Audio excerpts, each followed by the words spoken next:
నమస్కారం. టీవీ3 న్యూస్ వార్తలకు స్వాగతం. ముందుగా వార్తల్లోని ముఖ్యాంశాలు. ఏపీకి ప్రత్యేక గుర్తింపుతో భవనం నిర్మించాలని సీఎం నిర్ణయం. సంస్కృతి సాంప్రదాయాలను ప్రతిబింబించేలా భవనం. ప్రజల అభిప్రాయాలతో భవనానికి పేరు. రాష్ట్ర ప్రతిష్టను పెంచేలా నిర్మాణం.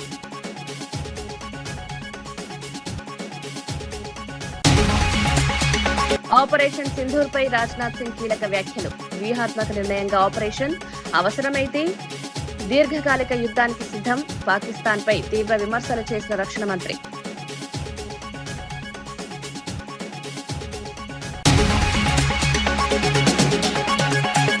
ఓటర్ల జాబితా సవరణపై అప్రమత్తంగా ఉండాలని సజ్జల సూచనలు. అక్రమాలను అడ్డుకోవాలని దిశానిర్దేశం. నిజమైన ఓటర్లను కాపాడాలని పిలుపు. బూత్ కమిటీల పాత్ర అత్యంత కీలకమని వ్యాఖ్య.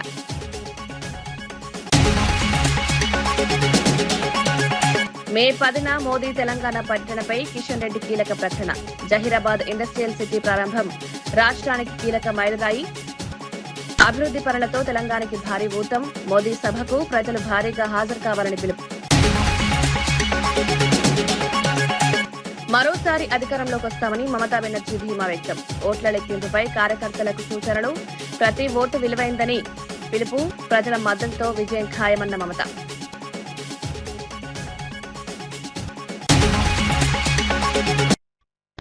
మే 10వ తేదీన ప్రధాని మోదీ తెలంగాణకు రానున్నారని కేంద్ర మంత్రి కిషన్ రెడ్డి స్పష్టం చేశారు. మూడోసారి ప్రధానైన తర్వాత రాష్ట్రానికి ఇది తొలి పర్యటనగా ప్రత్యేక ప్రాధాన్యం సంతరించుకుంది. ఈ పర్యటనలో భాగంగా 7,823 కోట్ల విలువైన అభివృద్ధి కార్యక్రమాలకు శ్రీకారం చుట్టనున్నారని తెలిపారు. ముఖ్యంగా జహీరాబాద్ ఇండస్ట్రియల్ సిటీ ప్రారంభం రాష్ట్ర పరిశ్రమల రంగానికి కీలక మైలురాయిగా మారుతుందన్నారు. ఈ ప్రాజెక్టుల ద్వారా ఉపాధి అవకాశాలు పెరుగుతాయని, పెట్టుబడులు ఆకర్షితమవుతాయని వివరించారు. కేంద్రం తెలంగాణ అభివృద్ధికి కట్టుబడి ఉందన్నారు. ఈ పర్యటన విజయవంతం కోసం విస్తృత ఏర్పాట్లు జరుగుతున్నాయని, ప్రజలు భారీగా పాల్గొనాలని పిలుపునిచ్చారు. ప్రజలకు డెడికేట్ చేయడం. మరొక 85,000 కోట్ల రూపాయల రైల్వే ప్రాజెక్ట్స్ నిర్మాణంలో ఉన్నాయి. రైల్వేకి సంబంధించి రైల్ మ్యానుఫ్యాక్చరింగ్ యూనిట్ ఆల్మోస్ట్ 90% నిర్మాణ పనులు పూర్తయినాయి.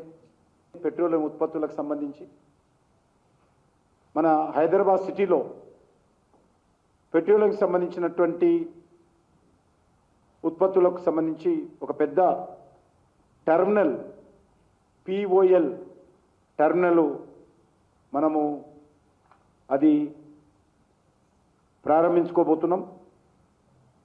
ఇది హ్యాండ్లింగ్ అండ్ స్టోరింగ్ 2 రైల్వే స్టేషన్లు 10వ తేదీ నాడు ప్రధానమంత్రి గారు పూర్తిగా నిర్మాణం పూర్తయింది 100%గా. ఒకటి జోగులాంబ రైల్వే స్టేషను, రెండోది ఆఫీస్పేట, మన హైదరాబాద్లోని ఆఫీస్పేట రైల్వే స్టేషన్ కూడా. హైటెక్స్ కూడా ఆల్మోస్ట్ 95% అయింది, ఇంకో 5% కావాలి. Next tranche of inaugurations, railway station ఇనాగ్రేషన్స్లో మన హైటెక్స్ కూడా ఉంటుంది. ఆ రకంగా 2 రైల్వే స్టేషన్స్ కూడా ప్రధానమంత్రి గారు ఆ రోజు డెడికేట్ చేస్తారు. ఆంధ్రప్రదేశ్కు ప్రత్యేక గుర్తింపును తెచ్చే విధంగా రాష్ట్ర భవనం నిర్మించాలని సీఎం చంద్రబాబు నిర్ణయించారు. ఈ భవనం రాష్ట్ర సంస్కృతి సాంప్రదాయాలు, ఆత్మగౌరవాన్ని ప్రతిబింబించేలా ఉండాలని స్పష్టం చేశారు. ఈ విషయాన్ని మంత్రి పయ్యావుల కేశవ్ వెల్లడించారు. భవనానికి ప్రజలు కూడా మంచి పేరు సూచించవచ్చన్నారు. ప్రజల అభిప్రాయాలను పరిగణలోకి తీసుకుని నిర్ణయం తీసుకుంటామన్నారు. రాష్ట్ర ప్రతిష్టను పెంచే విధంగా నిర్మాణం చేపడతామని వివరించారు. భవన రూపకల్పనలో ఆధునికతతో పాటు సాంప్రదాయాన్ని కలపాలని యోచిస్తున్నారు. ఇది రాష్ట్రానికి ప్రత్యేకగా నిలవాలని ప్రభుత్వం లక్ష్యంగా పెట్టుకుంది.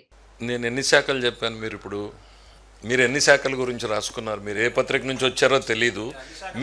అది కూడా అంతే. Cabinet is a combined responsibility. The basic constitution framework తెలిసిన వాళ్ళు ఎవ్వరు కూడా ఈ ప్రశ్న వాళ్ళకు ఉత్పన్నం కాకూడదు. It's a combined responsibility. Learning మీరు నేర్చుకున్నటువంటిది, సైన్స్ నేర్చుకుంటే మీరు డాక్టర్ అయ్యారా? అవ్వలేదు కదా. So it is a learning.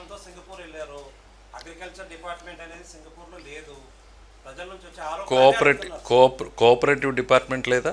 He's also minister for cooperative.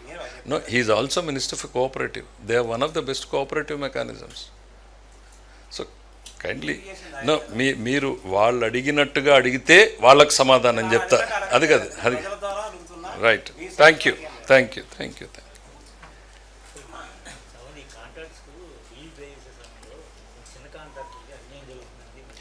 Highest priority మార్చి 31న వాళ్ళు 3 అసోసియేషన్లు ప్రెస్ మీట్ పెట్టి ధన్యవాదాలు చెప్పారు. మేము అడగకుండానే చిన్న కాంట్రాక్టర్లందరికీ పే చేశారు అనేటువంటిది. గతంలో పెట్టిపోయిన బకాయిలన్నింటినీ కూడా క్లియర్ చేశాం. ఆర్థిక శాఖకు సంబంధించి priority is given to the small contractors. మీరు వెళ్ళి వాళ్ళే ప్రెస్ మీట్లు పెట్టారు కదా, మాకు ఎవరికి కూడా తెలియదు. We do our duty. ఉన్నటువంటి పరిమితమైన నిధుల్ని మ్యాక్సిమం, బికాస్ వాళ్ళకి సస్టైనింగ్ కెపాసిటీ తక్కువ ఉంటుంది, పెద్దవాడికి బ్యాంకింగ్ సపోర్ట్ ఇంకోటి ఉంటుంది. సో కాబట్టి మా ప్రయారిటీ ఎప్పుడు కూడా స్మాల్ టైమ్ కాంట్రాక్టర్స్ పరంగానే ఉంటుంది. అదే రకంగానే మేము రిలీజెస్ కూడా చేయడం జరుగుతుంది. Thank you. ఆంధ్రప్రదేశ్లో YSRCP cadre ID card verification ప్రక్రియ వేగంగా కొనసాగుతోంది. పార్టీ నిర్మాణాన్ని బలోపేతం చేయడం, ఖచ్చితమైన క్యాడర్ డేటాను సిద్ధం చేయడం ఈ కార్యక్రమం ప్రధాన లక్ష్యంగా పార్టీ వెల్లడించింది. గురజాల నియోజకవర్గంలో 99.9% వెరిఫికేషన్ పూర్తి కావడం విశేషంగా నిలిచింది. పుంగనూరు, ప్రొద్దుటూరు, తాడికొండ వంటి నియోజకవర్గాల్లో కూడా అధిక సంఖ్యలో వెరిఫికేషన్లు పూర్తయ్యాయి. కొన్ని ప్రాంతాల్లో ఇంకా ప్రగతి మెరుగుపడాల్సిన అవసరం ఉందని పార్టీ తెలిపింది. ఈ ప్రక్రియలో వేగం, సమన్వయం, బాధ్యత ముఖ్యమని పేర్కొన్నారు. పార్టీ కార్యకర్తలు మరింత చురుగ్గా పాల్గొనాలని సూచించారు. మనం కూడా జగన్మోహన్ రెడ్డి గారి యొక్క అభిలాషకు తగ్గట్టు పార్టీలో సభ్యత్వం తీసుకోవటమే కాదు, ఈ యొక్క బృహత్తర కార్యక్రమాన్ని జయప్రద చేసేటట్టు అందరూ ముందుకెళ్లారు. దీనికి 3 కారణాలు ఏంటంటే, జగన్మోహన్ రెడ్డి గారు గత 6-7 నెలల నుంచి చెప్తూ వస్తున్నారు, గతానికి భిన్నంగా ఈ నమోదు కార్యక్రమం ఉంటుంది. ప్రతి గ్రామంలో, పట్టణంలో, వార్డులో కమిటీలు వేస్తాం. ఈసారి వేయటమే కాదు, ప్రతిపక్షంలో వీళ్లు చురుగ్గా పనిచేయటమే కాదు, ఈ పనిచేసిన వాళ్ల ద్వారానే రేపు అధికారంలోకి వచ్చినాక అన్ని కార్యక్రమాలు ఈ వైఎస్ఆర్ కుటుంబం ద్వారానే జరుగుతాయని చెప్పడంతో దీన్ని ప్రతిష్టాత్మకంగా తీసుకున్నారు ఈ రాష్ట్రంలో వైఎస్ఆర్సీపీ నాయకులు, కార్యకర్తలు. ఇంకా అందరికీ తెలిసిన విషయమే, గురజాల్లో తెలుగుదేశం నాయకులు చేస్తున్న జులుము, మర్డర్లు, లేదు ఊరి నుంచి పారదోలటాలు, లేదు దొంగ కేసులు, పోలీసులు అక్రమంగా కొట్టడం, వీటన్నిటితో కసి పెరిగింది ప్రతి కార్యకర్తలు. మళ్లీ మనం పట్టుదలగా చేసి రేపు వైఎస్ఆర్సీపీ పార్టీని గెలిపించుకోవాలి, జగన్మోహన్ రెడ్డి గారిని ముఖ్యమంత్రి చేసుకోవాలి, మన కష్టాలు తీరాలంటే. అలాగే తరచూ కేంద్ర కార్యాలయం నుంచి సజ్జల గారు కావచ్చు, పార్లమెంటు నియోజకవర్గ ఇన్ఛార్జీలు తరచూ మాతో మాట్లాడటం, మేము ప్రతి 2 గ్రామాలకి, అలాగే పట్టణంలో ప్రతి 2 వార్డులకి ఒక సీనియర్ నాయకుడిని మరి నియమించి వాళ్ళు ఆ 2 గ్రామాలు, 2 వార్డులు దత్తత తీసుకునేటట్టు చేశాం. తరచూ వాళ్ళ ఆ గ్రామం, వార్డులోకి పోయి ఎంతమంది నమోదయ్యారు, ఎంతమంది ఫోటోలు ధృవీకరించారు అని వాళ్ళు ప్రతిసారి రీసర్వే చేసుకుంటూ ఉండటం వల్ల ఇటువంటి ఫలితాలు వచ్చినాయి. ఇప్పటికే 7,300 మంది నమోదయ్యారు. ఇంకా వచ్చే 2 వారాల్లో మరో 1,500 మంది వరకు నమోదవుతారు అని ఆశిస్తున్నాం. ఏది ఏమైనా మరి ఎంతో ప్రతిష్టాత్మకంగా చేపట్టిన ఈ కార్యక్రమం జయప్రదంగా జరుగుతుందని తెలియజేసుకుంటూ సెలవు. పెందుర్తి నియోజకవర్గంలో ప్రజా సమస్యల పరిష్కారానికి ప్రజా దర్బార్ కార్యక్రమం నిర్వహించారు ఎమ్మెల్యే పంచకర్ల రమేష్ బాబు. పరవాడ మండల పరిషత్ కార్యాలయంలో నిర్వహించిన ఈ కార్యక్రమంలో 90 మంది ప్రజల నుంచి వినతులు స్వీకరించారు. భూ సంబంధిత సమస్యలు, పట్టాదారు పాస్ పుస్తకాలు, నివాస క్రమబద్దీకరణ వంటి అంశాలు ఎక్కువగా వచ్చినట్లు తెలిపారు. ప్రజల సమస్యలను పరిశీలించి త్వరగా పరిష్కరిస్తామని హామీ ఇచ్చారు. ముఖ్యమంత్రి చంద్రబాబు, ఉప ముఖ్యమంత్రి పవన్ కళ్యాణ్ మార్గదర్శకత్వంలో ఈ కార్యక్రమాలు నిర్వహిస్తున్నామన్నారు. ప్రజలకు జవాబుదారీతనం కల్పించడం లక్ష్యమన్నారు. ప్రజల నుంచి మంచి స్పందన లభిస్తోందని వెల్లడించారు. అవి పీజీఆర్ఎస్ ద్వారా ఏ డిపార్ట్మెంట్కి వెళ్ళాలి అనేది గవర్నమెంట్ పంపించడం, ఆ గవర్నమెంట్ వాటిని పరిశీలించి వాటిని కంప్లైంట్ దారుడికి అనుకూలంగా సాల్వ్ చేయటం అనేది మన ఆనవాయితీగా గత 2 సంవత్సరాల నుంచి వస్తున్న ప్రక్రియ. మరి దానిలో భాగంగా ఈ పీజీఆర్ఎస్ ఎమ్మెల్యేలు కూడా నిర్వర్తించాలా. 175 నియోజకవర్గాల్లో ప్రజల వద్దకే వెళ్ళి మండలాల వారీగా మేము ఇది పెట్టుకుంటా ఉన్నాం.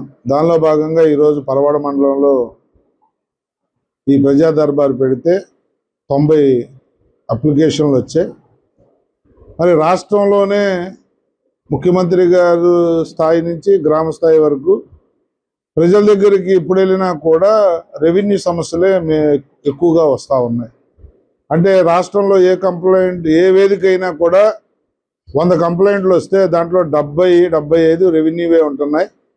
మరి ఇక్కడ కూడా అదే రెవెన్యూ అవకతవకలు. గతంలో రీసర్వే అని, తర్వాత పట్టాదారు పాస్ పుస్తకాలు మీకు కొత్తవి ఇస్తామని చెప్పి గత ముఖ్యమంత్రి ఫోటోతో ఈ ఫోటో వేసుకోవాలన్న ఆతృత తప్ప సమస్య పరిష్కరించాలన్న ఆతృత లేకుండా భూ పంపకాలు జరిగాయి. మరి ఆ గందరగోళం నుంచి ప్రజల్ని ఆదుకునే విధంగా ఇప్పుడు మళ్ళీ రీసర్వే కానీ గ్రామ సభలు కానీ రీసర్వేలో కూడా ఏదో వచ్చామన్నట్టు కాకుండా గ్రామ సభలు పెట్టి మళ్ళీ మీ కొత్త పట్టాదారు పాసు పుస్తకం తయారయ్యే లోపు మళ్ళీ లైఫ్లో ఎప్పుడు ప్రాబ్లం రాకుండా మీతో ఆలోచన చేసి మీ విల్లింగ్ తీసుకున్న తర్వాత ఇచ్చే ప్రక్రియ కూడా చేయమని ముఖ్యమంత్రి గారి ఆదేశాలు. మరి అలాంటి రెవెన్యూ సమస్యలు కానీ కుటుంబ తగులు కానీ పక్క రైతుతో తగులు కానీ ఎవరన్నా కొంతకాలంగా భూమిలో లేకుండా ఏ విదేశాలకు వెళ్తే ఆక్రమణ గురవుతున్న నేపథ్యం కూడా కొన్ని ఏరియాల్లో ఉంది. ఎందుకంటే విశాఖ అనకాపల్లి జిల్లా భూమి వాల్యూ విపరీతంగా పెరిగిన ధర్మలో ఇక్కడే ఈ ల్యాండ్ కబ్జాలు ఎక్కువ అవుతా ఉన్నాయి. ఆ కేసులు కానీ ఇవన్నీ కూడా మరి ఇవి కాకుండా ఈ పరవాడ వరకు వస్తే ఉద్యోగ ఉపాధి అవకాశాలు కానీ పొల్యూషన్ కానీ అలాగే ఏదైతే భూములు ఇచ్చారో ఎన్టీపీసీకి ఆ ప్రాంతాలు రామ్కీకి భూములు ఇచ్చిన ఆ ప్రాంతం వాసులు కానీ ఉద్యోగ ఉపాధి అవకాశాల్లో ఇప్పటికీ వెనుకబడి ఉన్నారు. వాళ్ళందరూ కూడా పెద్ద ఎత్తున అప్లికేషన్లు ఇవ్వటం జరిగింది. అందరికీ మేము మాటిస్తా ఉన్నాం. గౌరవ ముఖ్యమంత్రి సూచనల మేరకు ప్రతి వ్యక్తికి కూడా ఈ పీజీఆర్ఎస్లో న్యాయం జరుగుతుంది. కొన్ని కంప్లైంట్లు రిపీటెడ్లీ వస్తూ ఉన్నాయి. వారికి కూడా మా సూచన ఏంటంటే ఒకసారి అవ్వదు అనుకున్నది దాన్ని మళ్ళీ మీరు పెట్టినా కూడా మొదట వచ్చిన ఆన్సరే వస్తుంది. ఎందుకంటే కొంతమంది భూమి వాళ్ళది కాదు, మేము 10 సంవత్సరాల నుంచి అక్కడ ఉంటున్నాం కాబట్టి మాదే అని చెప్పేసి వస్తూ ఉంటారు.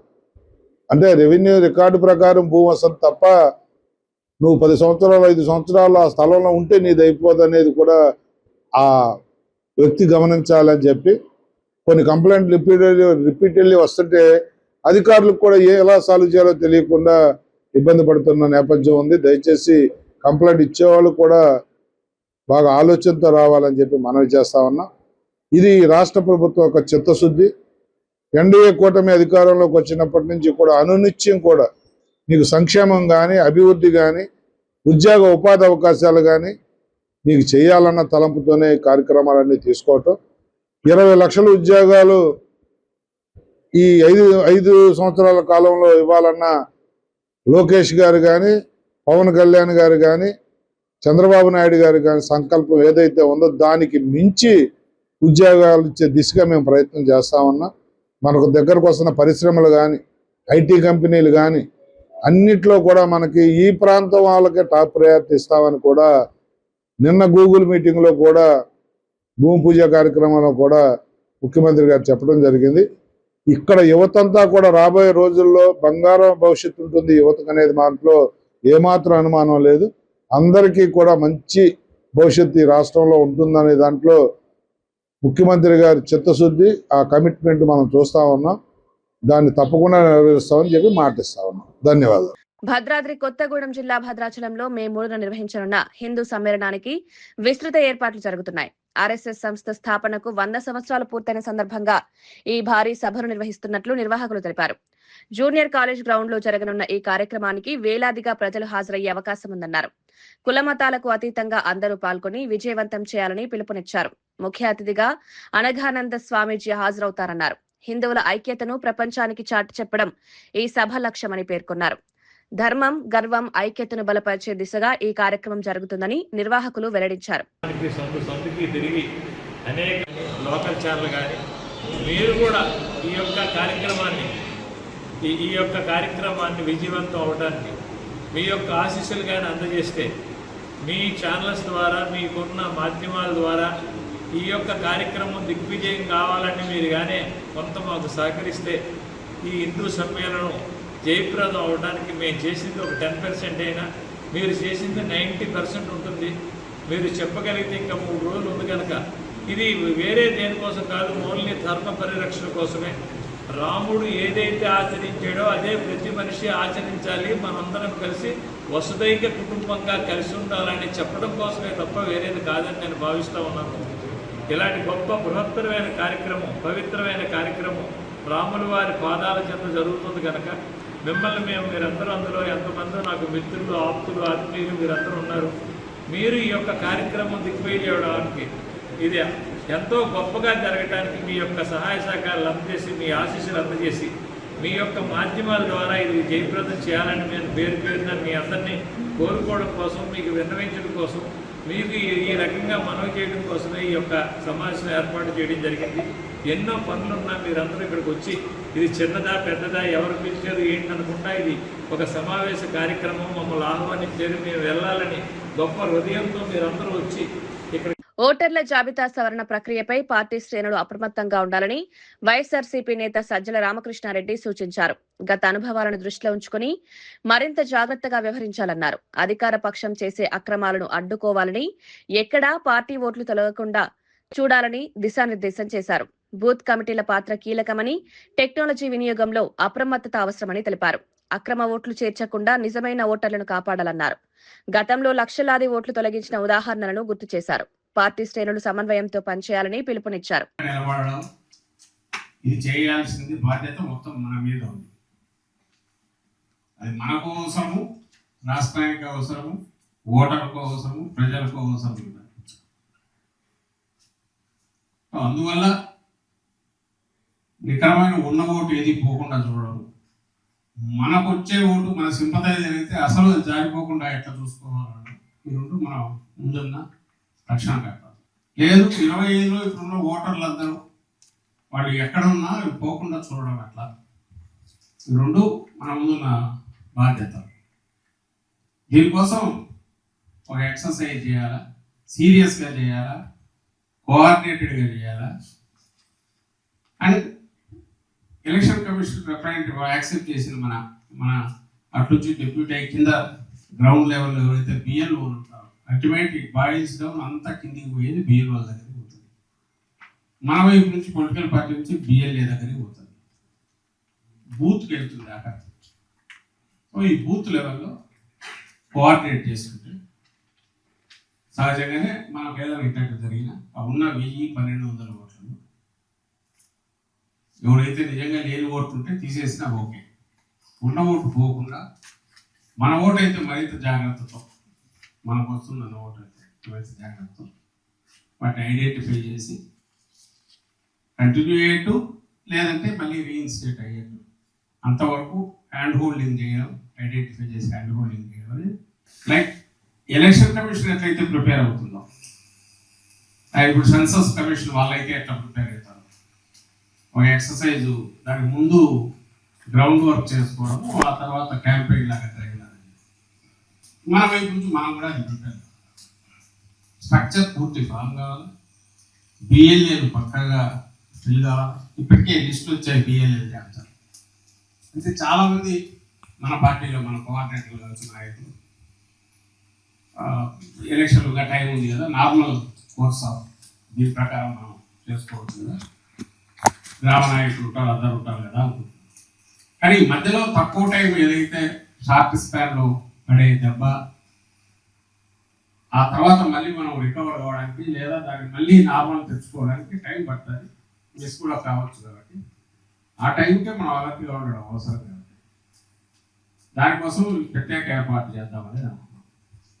ఒకటేమో ఈ స్ట్రక్చర్ ఒకటి ఫామ్ చేసుకోవడం. ఇప్పుడు బిఎల్ఏలు ఏదైతే పెడుతున్నాం, ఎందుకంటే ఇక్కడ ఎస్ఐఆర్ అనేది ఒక స్పెషలిస్ట్ నడుస్తున్నప్పుడు ఆ బిఎల్ఓతో కోఆర్డినేట్ చేసుకోవడం రకంగా బిఎల్ఏ బూత్ లెవెల్ ఏజెంట్, మా పార్టీ ఏజెంట్ ఎక్విప్మెంట్ ఒక గవర్నమెంట్ బిల్లుతో how to deal with them, rule కూర్చోడం, మిగిలిన ఫార్మ్స్ అవి చేసుకోవడం, యాక్టివ్గా ఉండాలి. అలాగే ఈ ఏజెంట్ తోడు ఇంకా ఒక 2-3 సో దట్ ఏమంటాం delegation of duty plus account easy to identify. ఒకరే 1200 ఓట్లు 1000 ఓట్లు కష్టం అవుతుంది కాబట్టి హౌస్ హోల్డ్స్ దగ్గరికి వాళ్ళు పోతున్నప్పుడు మనం ఫాలో కావాలన్నా టీం లాగా ఇప్పుడు సపోర్టింగ్ టీం కూడా పెట్టాలనుకుంటున్నాం. అయితే వాళ్ళు ఎవరు వాళ్ళకు ఈసీ గుర్తింపు ఉండదు, ఓన్లీ బిఎల్ఏకి మాత్రమే గుర్తింపు ఉంటుంది. బిఎల్ఏ తను మాత్రమే ఈ ఓట్లు చేర్చే కార్యక్రమం చేయగలరు లేదా హక్కులు ఎత్తి చూపగలడు. మన తరఫున ఆథరైజ్డ్ రిప్రజెంటేటివ్ ఉంటాడు కాబట్టి అతనికి సపోర్టింగ్గా ఒక ఇద్దరు ముగ్గురు పెడితే డేటా కలెక్షన్లో వీటిలో ముందే పూర్తి చేసుకోవడానికి వీలవుతుంది.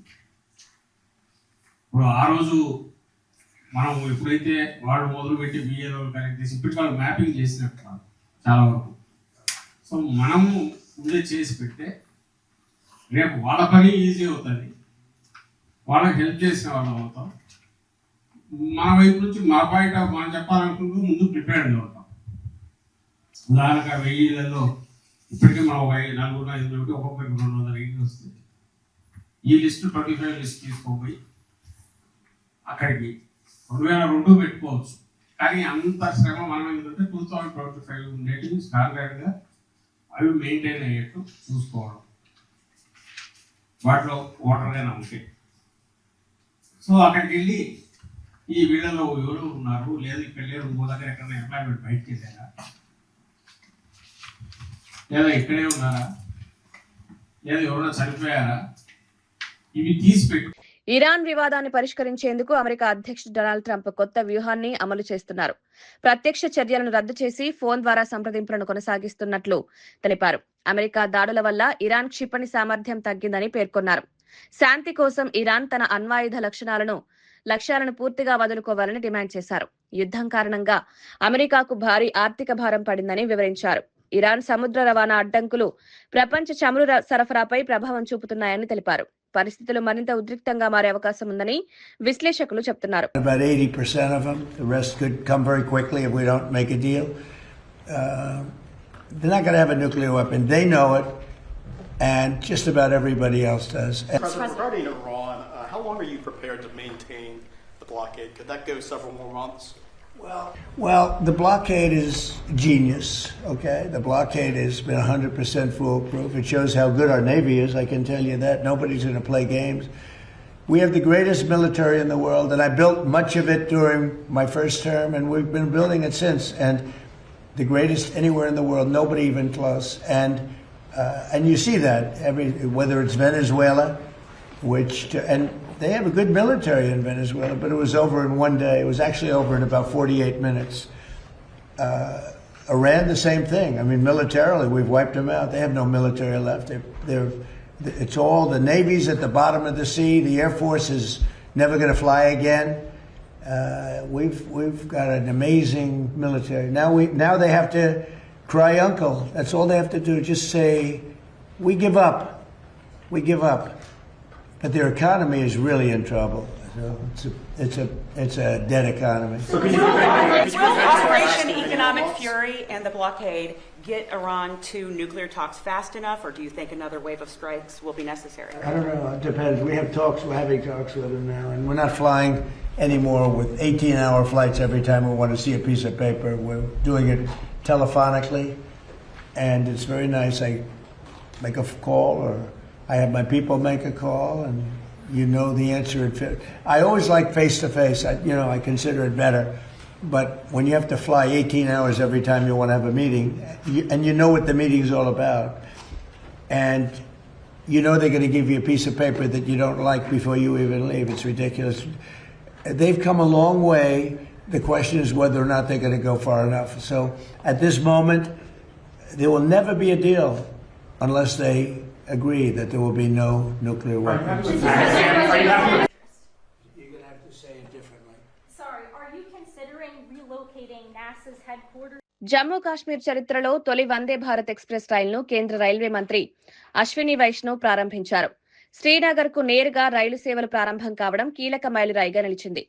ఈ కార్యక్రమంలో సీఎం ఒమర్ అబ్దుల్లా పాల్గొన్నారు. తీవ్ర చలి, మంచు పరిస్థితుల్లో కూడా ఈ రైలు సజావుగా నడిచేలా రూపొందించారు. జమ్మూ కాశ్మీర్ మధ్య రవాణా సౌకర్యాలు మెరుగుపడతాయని తెలిపారు. పర్యాటకం, వ్యాపారం అభివృద్ధి చెందుతాయని ఆశాభావం వ్యక్తం చేశారు. భవిష్యత్తులో పూంచ్, రాజౌరి ప్రాంతాలకు కూడా రైలు సేవలు విస్తరించనున్నట్లు తెలిపారు.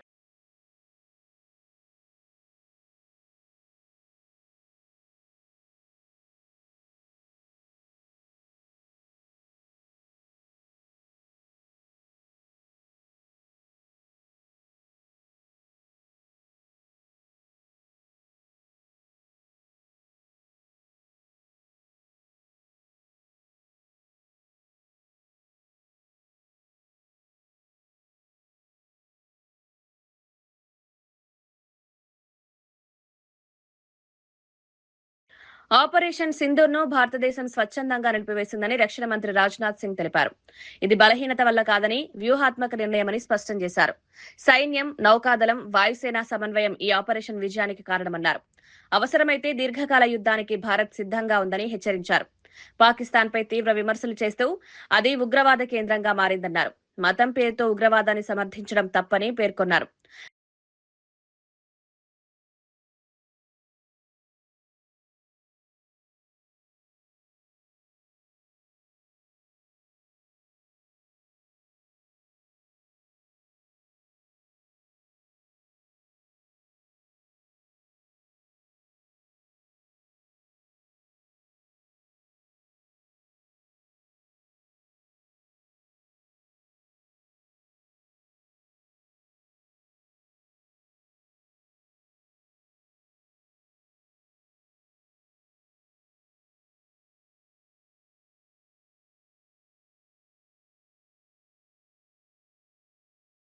పేదల వైద్య సహాయానికి కంటోన్మెంట్ ఎమ్మెల్యే శ్రీ గణేష్ ముందుకొచ్చారు. మొత్తం 9.5 లక్షల విలువైన ఎల్ఓసీలను లబ్ధిదారులకు అందజేశారు. వివిధ ప్రాంతాలకు చెందిన 3 బాధితులకు ఈ సహాయం అందించారు. నిమ్స్ ఆసుపత్రిలో చికిత్స కోసం ప్రభుత్వం మంజూరు చేసిన ఈ నిధులను అందజేశారు. రోగులు త్వరగా కోలుకోవాలని ఆకాంక్షించారు. పేదల ఆరోగ్య సంరక్షణకు ప్రభుత్వం కట్టుబడి ఉందన్నారు. అవసరమైన వారికి సహాయం అందించడంలో ఎల్లప్పుడూ ముందుంటారని చెప్పారు.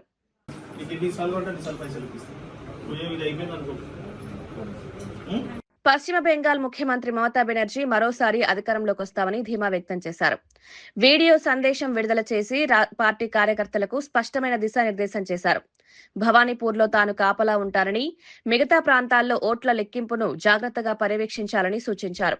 ప్రతి ఓటు విలువైందని, ఎన్నికల ప్రక్రియలో ఎలాంటి లోపాలు జరగకుండా అప్రమత్తంగా ఉండాలన్నారు.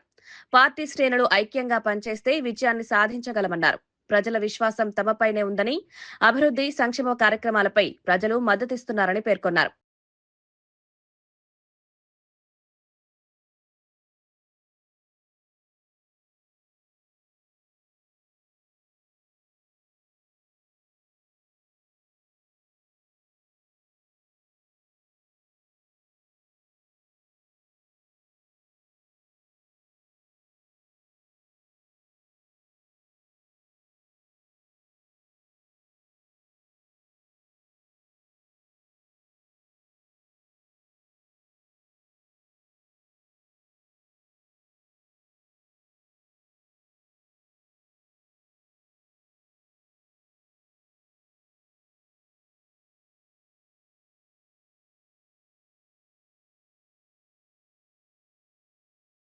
ఇవి ఈనాటి వార్తా విశేషాలు. మరో బులెటిన్లో మళ్ళీ కలుద్దాం. నమస్కారం.